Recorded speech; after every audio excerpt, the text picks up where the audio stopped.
Well,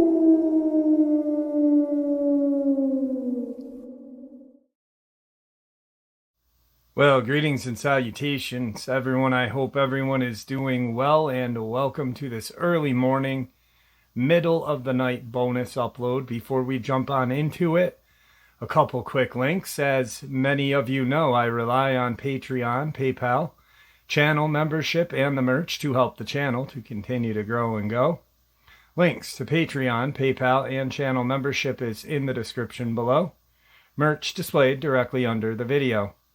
Also, Dogman Frightening Encounters, Volume 1 through 3, the audiobook versions. They were written and researched by Tom Lyons and narrated and produced by me, Jeff Nadolny. Those audiobooks, well, they're available on Audible, Amazon, and iTunes, links to which are also in the description as well. And finally, last but definitely not least, if you'd really like to help support the channel to continue to grow and go, simply subscribe. It does not cost a cent. Click the like button, takes half a second. If you don't want to miss out on any of the informative uploads that I put out daily, click the bell icon, and folks, please leave a comment and share the video. Why? Well, because these things really do help the channel to continue to grow and go. They definitely do matter, and they are appreciated. And with that, I have taken far too much of your time. Let's jump in to this early morning, middle of the night bonus upload, shall we? Remains discovered of Neanderthal girl whose parents were two different species of human. The 90,000-year-old remains of a teenage girl is the first evidence of interbreeding between two different species of early human, scientists have just revealed.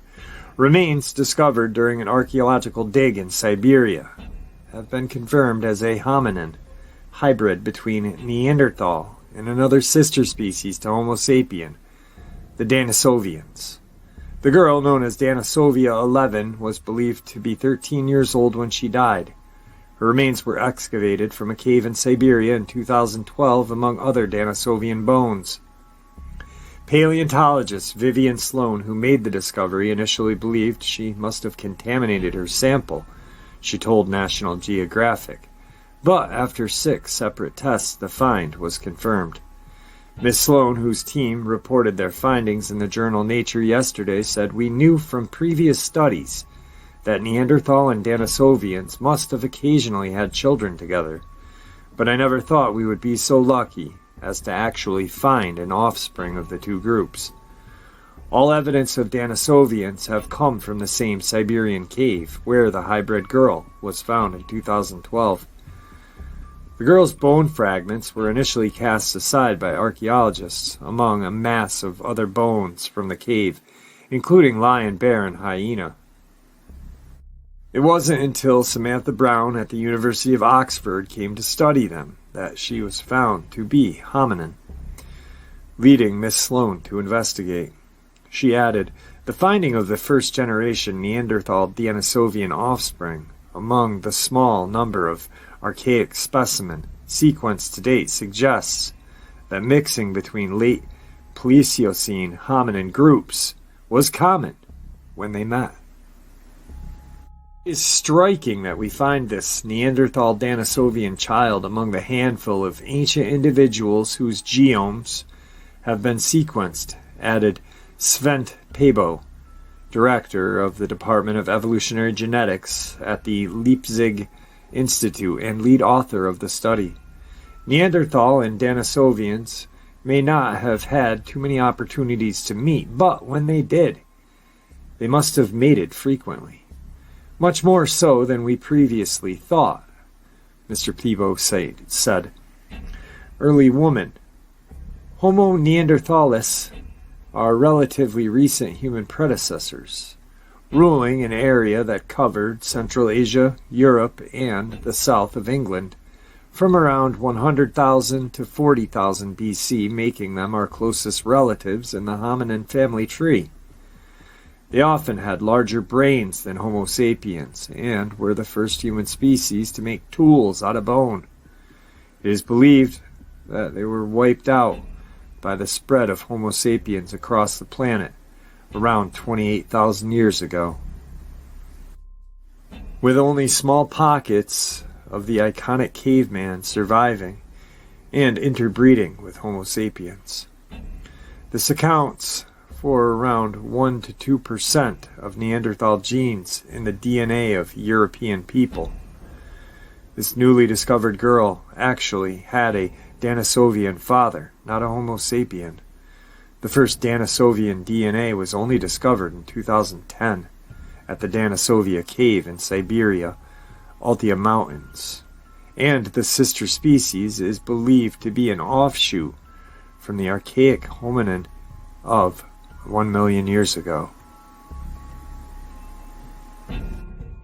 So, I know a lot of people are like, wow, that really doesn't have anything to do with Chimera. Well, it actually does, because usually two different species do not breed. It's thought to have happened during this period of time. They only thought it was to happen, but now they have evidence of it. Nature at its best. But another thing that really gets my brain just functioning is this is a sister species to Homo sapien. And we just found out about it in 2010. And yet, there are people that, if we told them in 2009, hey, there's a sister species of the Homo sapien and this, and that, they'd be like, no. Just like now, when we say, hey, there's actual proof of Bigfoot and Dogman and other stuff like this. Just scientists haven't found it yet. You know, I mean, this is an exciting find, because it only, for me, kind of makes it concrete that eventually we will have scientific proof of these creatures that we study and have become so fascinated with. Today's second part of the upload. This happened on August 1st, 2021, at roughly 2 a.m. My cousin and I were heading home from Montana and heading through the Black Hills. I had picked out a spot to camp in the NF and planned on just setting up camp in the back of my truck and sleeping. So I set a pin for what looked like a dead-end road to sleep at. We pull up to the main road and get to the spot probably 2 miles back. 43.73 45108 by 103.9461 558. And we notice that there's a logging operation going on. So I pull off to the side in case they're going to be working on a Saturday, and I shine my light around the perimeter and I don't see anything. So we're setting up our bed, and my cousin hears this bang that sounded like someone smacking a stick on the excavator beam, or whatever hard metal was out there. And so he looks at me and says, "Did you hear that?" And immediately after he said that, we heard a second bang and decided to get the hell out of there, so we packed up our shit and drove by the area where we heard the noise. So I pull up and open my window and shine the flashlight at the area, which is a hill, and I see 2 sets of eyes. The space between the eyes was probably 6 to 8 inches apart, and they were both clearly looking at my vehicle. One was about 6 feet off the ground, while the other was probably 4 feet taller than the other. So I reverse because they're moving around, and I yell out the window, "Hey, who's there?" and do not get a response. Ended up getting the hell out of there. Ended up concluding that it was probably standing on some sort of equipment, but I'm not sure what those eyes were. I'm going to talk to the rangers and locals tomorrow. Today's third part of the upload. My friend and I have never experienced something like this before in our entire lives. Recently, my mom had to go to a high school friend's birthday party. It was convenient for us to go because a family friend has a farmhouse we could stay at in Central Florida. My mom didn't feel comfortable going alone because the farmhouse can be really creepy at night due to the lack of light on the property, and it just being in the middle of nowhere. So I told my mom I would go with her as long as I could bring a friend. We get to the property, and it's a huge 52-acre plot of land with cows, horses, and open fields, with a tree line surrounding the land.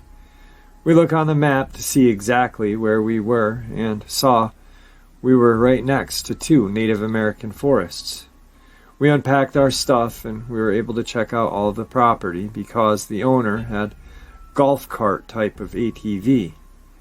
My friend saw a TikTok talking about skinwalkers and their Native American name, and we didn't know any better, so we were talking about them all day on parts of the property. Later that night, we saw a video talking about how even saying their name could provoke them to come. We immediately got kind of scared because we found out that the party of my mom's was going to be an hour away. So we'd be at the farmhouse all night, alone. As the sun started to set, we quickly noticed that none of the windows on all 4 walls of the house had curtains. With the lights on in the house, you could only see a reflection from the inside, but could see right in from outside. As I said, the property had little to no light, but some floodlights were motion activated on the back porch of the farmhouse. Just a quick description of the farmhouse. It was a 1-bedroom, 1-bathroom house with a little living room and a kitchen. There were 2 doors, one leading out to the fields in the back, and the other was directly attached to a horse stable, which was more of a lounging area, as there were tables and a bar with a giant flat screen. Okay, so now you can get into the scary part of the night. My friend was putting away our dinner in the fridge, and I was outside smoking. As soon as I walked back up to the table in the horse stable, I heard something very close to me and ran back inside. As soon as I came back inside, my friend asked if I knocked on the window. Of course, I had said no, but my friend found that hard to believe, as she definitely heard a distinct knocking at the window. This window is important to the story because the floodlights were right outside of it. I forgot to mention we had brought in our dog, and she was fine the entire day until it became dark outside. When my friend and I were both inside, we just brushed it off until the floodlight outside, the window turned on, and my dog bolted to see who was out there. My dog sat there and barked at the window, but when we went to check it out, there was nothing there. Both of us really needed a cigarette, so we both decided to go outside and give it one more try. My friend stepped outside and looked to her right. I was confused and told her we should stay in the stable, so we walked to the table. As soon as we sat down, there were another 2 knocks on the other side of the building. We got up and sprinted toward the house, where we locked ourselves in, and my friend told me she heard whispering coming from the right as soon as we stepped out of the house. At this point, we're really freaked out, and my dog had began to bark again at the same window where the light had turned on. Once again, there was nothing. The only comfort we could get at this time was calling my friend's parents and some of our friends. However, after a short 10 minutes of us talking to people, our service cut out, and both of our calls failed. We couldn't text anyone either, and this really scared us because we hadn't had a problem with our service the entire day. We once again tried to relax and put on a movie, but that's when we heard something jump onto the roof and walk above the room we were in. My friend and I immediately leapt up and ran to the bathroom. We didn't know what to do, but at this point, I thought my best bet was to run to the car, which was at least 40 feet away, and get off the property until my mom and the owner could make it back. We grabbed our stuff, still hearing whatever was on the roof, and walked around to where we moved in the house. As soon as we got to the door, my friend pushed me and said, "Listen," which is when we heard 2 knocks right at the door we were standing in front of. It then ran toward the back of the house where all of the floodlights on the back porch went on. The dog was going crazy, and my friend and I were on the verge of tears. I told her that we needed to run to the car and get the hell out of here, which we did. As we were running, we could hear something on the roof of the stables, almost as if it was following us to the car. We sped off and sat in the parking lot 2 miles away for 2 hours until my mom and her friend returned to the property. They escorted us back in, and as we were walking through the stables to get to the door of the house, there was another knocking in the stable. The owner said that she had heard it and went to go check but saw nothing. Something my friend and I had noticed was the sounds of the crickets were back again. When we left the house earlier that night, there was not a sound that could be heard other than whatever was on the roof. My mom ended up sleeping there at the house, but my friend and I were traumatized. We felt as though the farmhouse was peaceful again as soon as we got back, because we didn't feel any negative energy that we were feeling that earlier that night. We were also too scared to even sleep, so we both sat in the bathroom on the floor apologizing for whatever we might have offended. We honestly don't know what this could have been, but we don't want this to ever happen again to any of us. Today's final encounter. This takes place in a very small town called Elbert, Colorado. It's very far out in the middle of nowhere, like a grocery trip that took a 45-minute drive just to get there. I moved out there in the summer of 2013 when I was about 11. My family lived on an 8-acre piece of property in a fairly thick pine forest, with a house just outside of the very edge of it. The driveway to the house was super crappy, super long dirt road that led out to the main street. That had to be a little less than 1/8 of a mile away from the house. To this day, I think that this place was the most peaceful place that I had ever gone to. The only sounds that could be heard were those of nature and our chickens, as we could not hear the rare car that would pass by. The nights that were the best part of this place, though, because of the lack of city lights. I was able to see every detail of every night sky down to the dimmest star. Because of the darkness, however, you weren't able to see a single thing below the horizon of the night sky. Along with that, there were several packs of coyotes that lived out there, and every night they'd all howl together. With enough of them, the noise would almost sound like water. The only thing that really sucked about the property, however, was the walk that we had to make just to take the trash out. The garbage company would only accept the cans that were brought out to the main road. We'd normally take the trash out before it got dark, but occasionally I'd forget, and would have to do it in the dark, which I normally didn't mind. The trip would normally be a super peaceful walk out there, and we had headlamps at the ready so that we could easily see where we were going in the dark. Well, the summer before I moved out, there was a night where I forgot to take the trash during the day, and the batteries on the headlamps died. This meant I had to try to navigate my way down the driveway, almost completely blind. I went outside and stood next to the trash cans for a minute or two, staring at the darkness, in order to hopefully adjust my eyes. Staring into the darkness, though, I felt like there was something off. The normal coyote sounds were gone, and for some reason my eyes just would not adjust to the dark.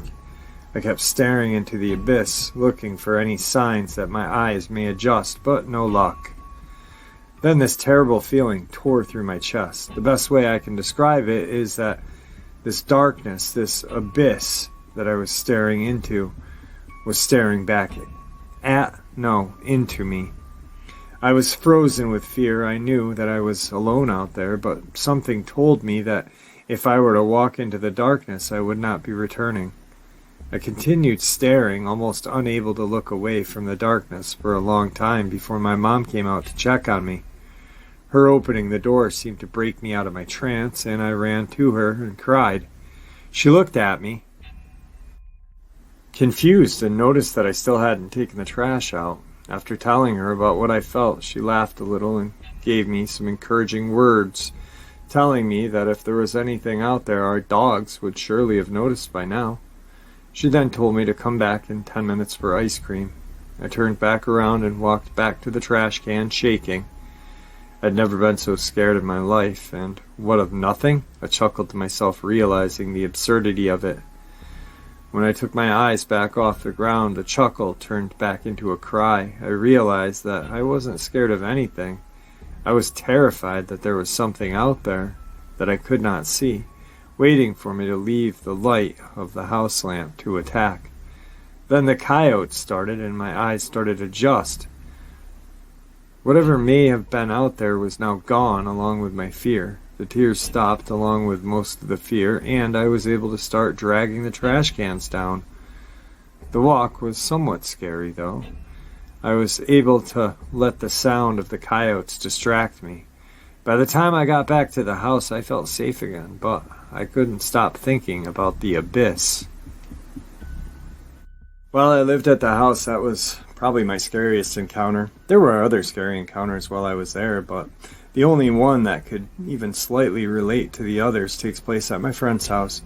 For the sake of privacy, I'll simply refer to this friend as D. D had a property that was about 10 minutes from mine, and we shared the same forest, with the only separation being a road in between us. We'd been hanging out for a while that day, playing video games, when I had the great idea to go out in the dark and explore his property. We agreed and waited until nighttime fell. After a few hours of video games and dinner, it finally seemed to get dark enough out, so we went out. We were wandering his 7-acre property, being pretty stupid, loud, and making half-assed attempts to try to scare each other. After some time of this, we eventually wandered into a clearing, and I guess the attempts settled in for both of us. At the same time, we looked around. Concerned, there was something off, and it felt like we were being watched. Trying to keep a good mood and maybe to try to keep my mind off whatever was making us feel this way, I suggested we make a scary movie to scare Dee's little brother. Dee laughed and agreed, pulled out his phone and started recording. We were acting like we kept seeing things in the woods. I would throw a stick when the camera was facing away, make weird grunting noises and such in order to make this video creepy. We both were having a great time. However, deep down, I felt like something was very off, and I think he did as well. Then out of nowhere, a twig snapped behind us. I automatically assumed that Dee had thrown something, but when I looked at him to confirm, he was looking at me to see if I had thrown it. Before this moment, I was trying very hard to make my voice sound as scary as possible for the video. However, as soon as I heard this, I didn't need to try anymore. We stared in the direction that the twig snap came from for about a second, hoping to make out something. But to no avail. Once again, my eyes would not adjust to the darkness, except this time, instead of physically standing in the light, I was inside of the darkness, partially for the video and partially for my sanity. I whispered, "Run!" Dee nodded slightly, his face illuminated by his phone. Then we started sprinting in the direction of his house. I don't think I had to run so hard in my life before, but there was a feeling in my gut still telling me that we weren't fast enough, and we needed to hide. Dee must have felt the same thing. He took the lead and led us to a nearby cat shed. A motion sensor light flickered on as we passed by, and we got in the shed as quickly as we could. After getting the door shut, Dee turned on his light, revealing the inside of the shed. At the time, it seemed to me like the cats were hiding from something. However, looking back on it, they were probably just sleeping in their beds that were in the corner. This freaked me out even more. Dee started climbing the wall of the shed to lead us onto almost a shelf-like structure that had a window so we could look out. Dee sat on one side of the window and I sat on the other, so that we were facing each other and could see both angles of the window. Eventually, with the light on outside and the added comfort of a roof over our head, we started to calm down and focus on the video again. As we were talking about what might have been out there, the motion sensor light turned off, dropping the outside back into the darkness. We went quiet as the uneasy feeling washed over us. To me, it did not feel like we were being watched anymore, more like we were being looked for. We stared intently out the window looking for signs of anything, when I thought I started hearing footsteps. Having a wall between us and the steps muffled them, so I couldn't be sure what I was hearing. I asked Dee about them, and he said he heard them as well. However, I'm pretty sure he was just saying it for the video. We went quiet again, listening. Then I heard the footsteps get slightly louder. One of the cats started rubbing up against us, which distracted us and caused us to turn around and start petting him, because who wouldn't pet a cat? As for petting him, the outdoor motion light flickered on again. I felt goosebumps crawl up my arms to my face as we slowly turned around. We looked out the window and saw nothing. Dee told me again that we should get inside, and I agreed. We carried the cat back down to its bed, and we got ready to make the 50-yard sprint to his house. He opened the door, and I shut it. And then we were in the cold, dark woods, running as hard as we could from whatever turned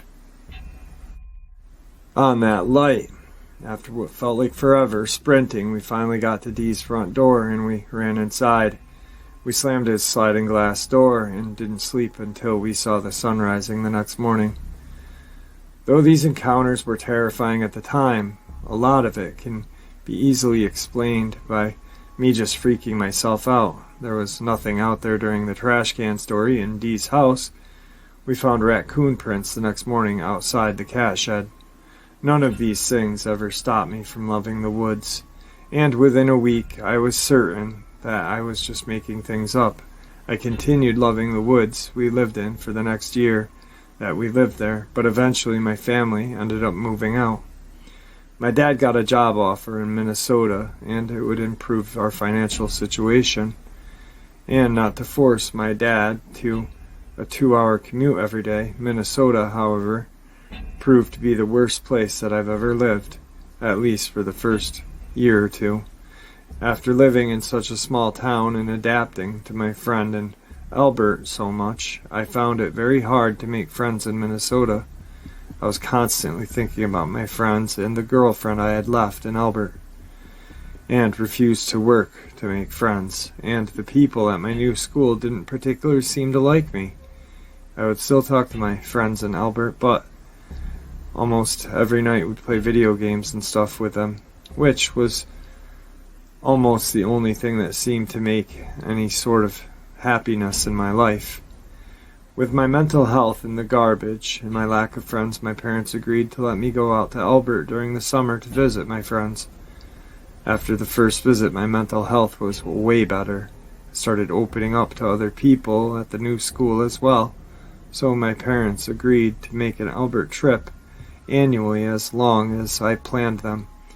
Yeah, I have the coolest parents ever, of all time. So, every year since then, I've been visiting my friends in Albert. The most recent visit is the reason why I'm sharing this. Every year I'd hang out with my friends, who I'll call K and T, and D, same D from before. Because of stupid teenage drama, they would almost never hang out together. One of my favorite things to do with them was ironically going squatching. Squatching is looking for Bigfoot, typically making their calls and using other communication methods in hopes of finding one. This was simply an excuse to go yell into the woods at night for me. This most recent trip, I finally had managed K and T and D to all hang out together. We had planned on making a short film that was based on these videos that T and I used to make. We ended up trying to film it, but ended up with like one scene before we decided just to play video games instead. Well, one day after dinner, the group came up with the idea to make squatching video. TK and I filmed one last year, so we figured we'd just do another one this year and try to make it an annual thing. We took Kay's little brother out with us to film, and we started recording our video. The sun was still up, so it had no intention of being any sort of scary, just a funny, ironic video. We wandered around for an hour or so, making shitty Australian accents, shouting for Bigfoot. Then Kay had an idea that we split up and look for Squatch, so we did. We each went on our own way into the woods, with a cameraman following me. each making the occasional squatch call and tree knock. We had some walkie-talkies with us, so we were able to tell each other when we were making a call. After some time, D and T and I found each other and decided to group up and meet with Kay in the clearing. We started walking, and Kay came over the radio saying that he was about to make a call. We waited. In the forest came the most terrifying noise I had ever heard anybody make. The best way that I could describe it was like a dying elephant that had a smoking problem. Then he came over the radio. "Was that you guys?" he asked. We assumed that he was joking around for the video, so we joked back, "No, mate. We've pissed off a squatch. We need to get the fuck out of here. Meet us back at your house." And we ran out of the forest quickly. When we met up with him, he apparently had cut himself on some barbed wire, and that plus the terrifying scream we heard him make earlier seemed to put us off, so we decided to stop for the time being. We went inside and played Halo for hours, messing with each other and doing other stupid shit, not mentioning what had happened while squatching the rest of the night. When the night had more than passed, and it was around midnight, we decided to go back outside and continue squatching, this time without a camera, and with a bunch of flashlights. We decided to go pretty deep into the forest before not making any calls, so as not to wake up Kay's family in the neighborhood. Eventually, we got to the point that we had split up from earlier and decided what to do. After talking about it some, we decided to see where Kay had run off to. Then I made the first squatch call of the night. After the call, the woods went completely silent. In my previous story, I talked about the abyss watching me. This was almost the same, except it felt as if the forest was listening to us. We laughed about it and poked fun at each other, trying to creep one another out, and started walking. Kay led us pretty deep into the woods and eventually stopped in a small opening, showing us that this is where he had radioed us from before hearing the call. The thing is, Kay didn't refer to the call as his. He referred to as one of ours. This didn't register at the moment, but thinking back, it definitely gives me the creeps. After a bit more joking, Kay decided to take us to the boundary of his property where he'd cut himself. We walked in a straight line toward the fence, and I think Kay figured we'd follow the fence to where he had cut himself. As we walked deeper into the forest, though, our jokes started to die down. The silence, darkness, and this feeling started to get to us. We were starting to suspect that we were being watched. We arrived at the fence and started walking along when Kay stopped, confused.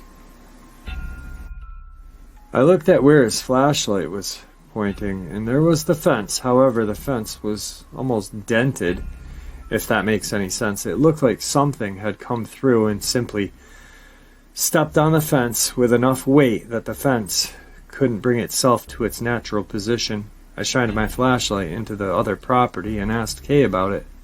I can't remember exactly what he said, but I think I remember him saying it was a large piece of property owned by the Native American land that had once been sacred or something like that. That was probably wrong, so take that info with a grain of salt.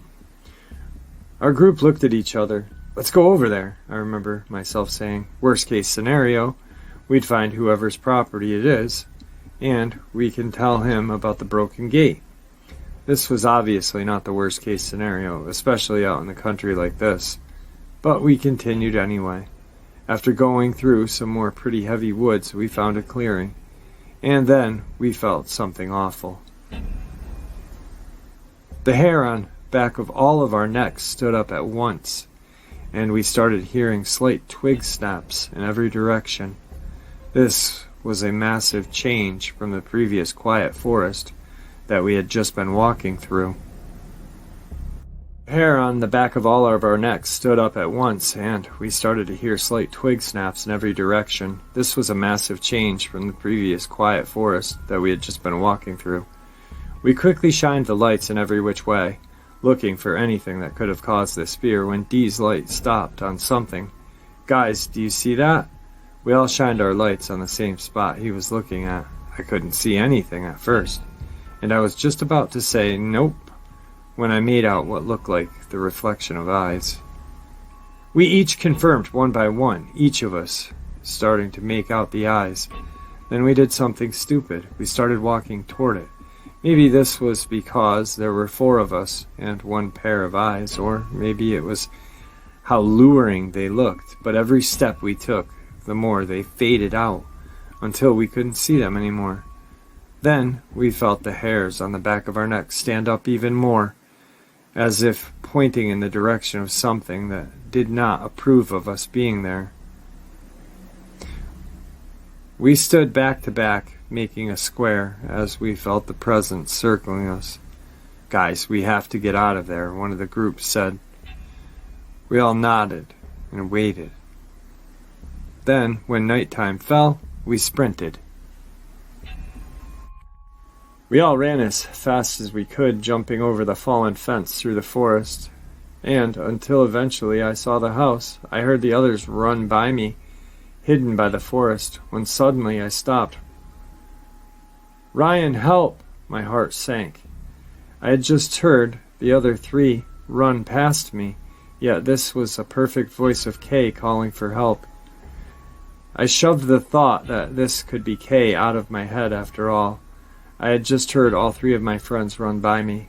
I began sprinting again, hoping to catch up to Kay. After sprinting for a minute or 2, I caught up with them, being too slow down.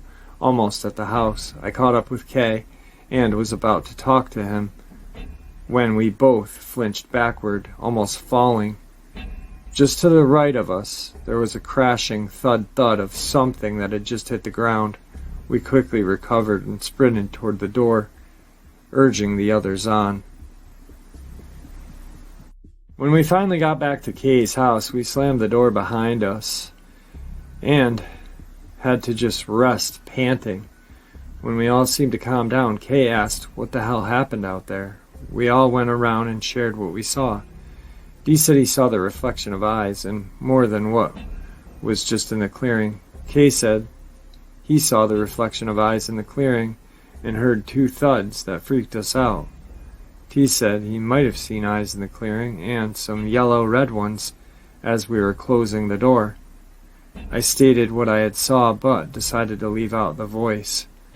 I wasn't, and I'm still not sure, I heard what I heard. We sat down and almost immediately started searching for cryptids and looking for other stories like ours. Within half an hour, our preliminary theories were Goatman, Jersey Devil, Wendigo. Almost in response to our theories, we heard 2 ever-so-quiet footsteps on the roof. Eventually, we got to sleep, but after that, we never spoke a word of it again. Maybe a year or so later, I was trying to creep myself out when I found stories about Wendigo. These stories sounded familiar to my experience, but didn't seem quite right. What led me into the rabbit hole, and eventually I learned about skinwalkers. Since then, I've loved hearing stories about them. I'm fascinated with what they are and how they hunt. Stopped believing recently, however, after rethinking my tale for like the 100th time. I'm 90% sure that what we heard and saw was just a horse that we had gotten onto the bad side of, which is oddly common, I guess. What really spooks me, however, is when I let out the 10% and think that it might have been something paranormal. Either way, I don't understand how Kay lives on that property. I'll be visiting them this summer, so I'll see him again, but hopefully we won't encounter whatever we had the last time we were out there.